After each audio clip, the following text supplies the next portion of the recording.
Hello and welcome to this set of slides on nouns and determiners. So nouns are naming words. They can be a name of a person, place, animal or object, and they can also be abstract concepts such as feelings, things that you can have but you can't pick up and hold.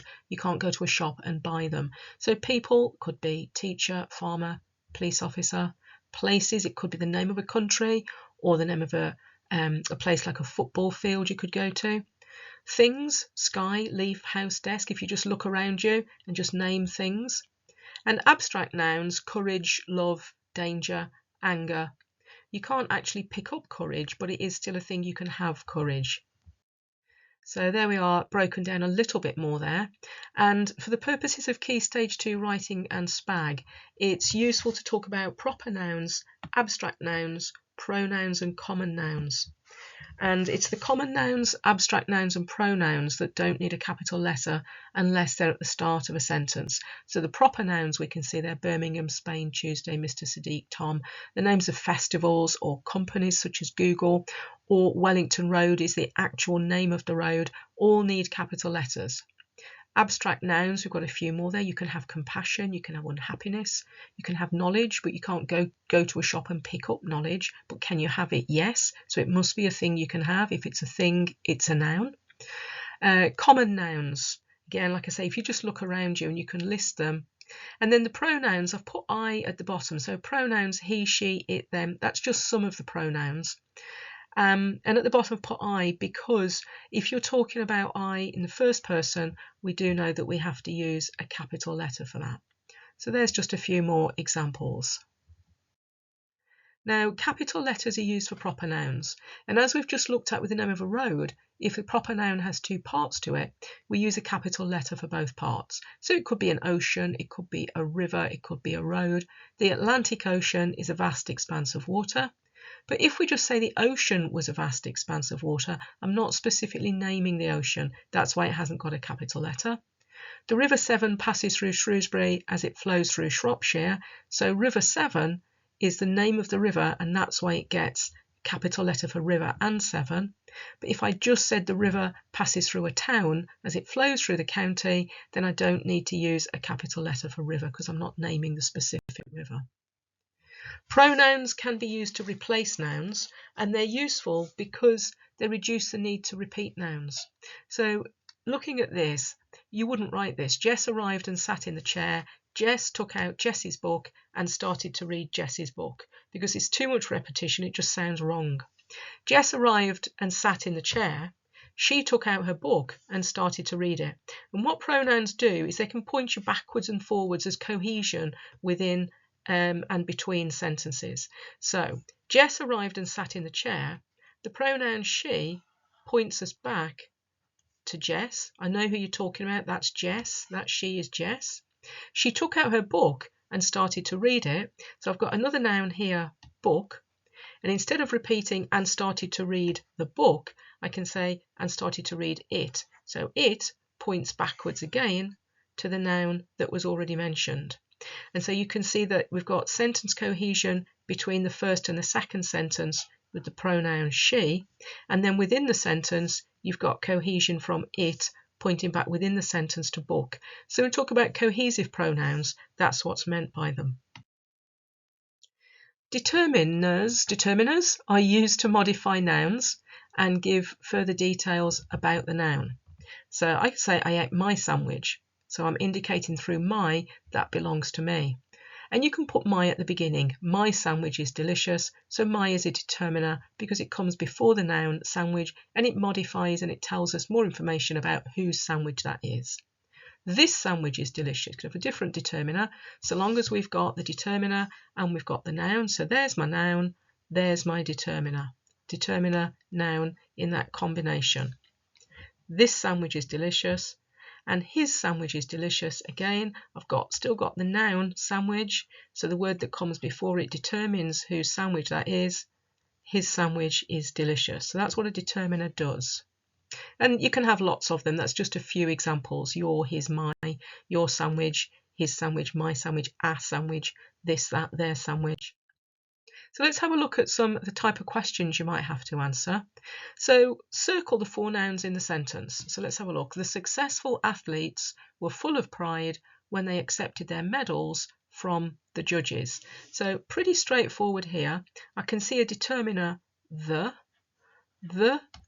adjective successful, so obviously athletes is a noun, that's one. People were full of pride when they accepted their medals, and again I've got the determiner there pointing at the noun medal, from the judges. Judges are people, and again I can see that determiner. So the one that people might not be so sure about were full of pride. Pride is a thing you can have, so it's an abstract noun, so that might be the sneaky one in there, pride. What's the word class of the underlined words in this sentence? We had a drink after our swim in the pool. Well, again, I can see with the word a and then drink. A is a determiner and drink is its noun. Our is a determiner and swim is the noun. And the is a determiner and pool is the noun. So why this might be a little bit confusing is because drink, if you say we drink our water, that's an action that we're doing, it's something that we're doing. So drink in this sentence and context would be a verb. And we are going to swim is something we're going to do, so swim can also be used as a verb. So this is where you have to think about what job is the word doing and what are its surrounding words and context within the sentence. So don't rush into these things. They're not difficult, but just take that time. What's the word class of the underlined words in this sentence? So nobody tells me to look at what comes after the underlined words, but I need to because that's my context. So his comes before little brother. Brother is a person, it's a noun. The comes before park. Park is a place, so it's a noun. So I can see there that I've got his and the, and that helps me to know that those words are determiners. And one of the trickier types of questions that you might have, and you can see possessive determiner or possessive pronoun. So if we have a think about Jack took his little brother to the park, again, I'm looking there, I've got my adjective, little, and noun. So I know that his is acting as a determiner for that noun, his little brother, in that little noun phrase there. The book on the table is his. In this one, I can't have his using as a determiner because I'm looking after it and I can't see that it's going his book. It just says the book on the table is his. So his here would be used as a possessive pronoun. Whereas in this example, his book, I can see in the context that I've got book, so his is determining whose book it is, so it's a determiner.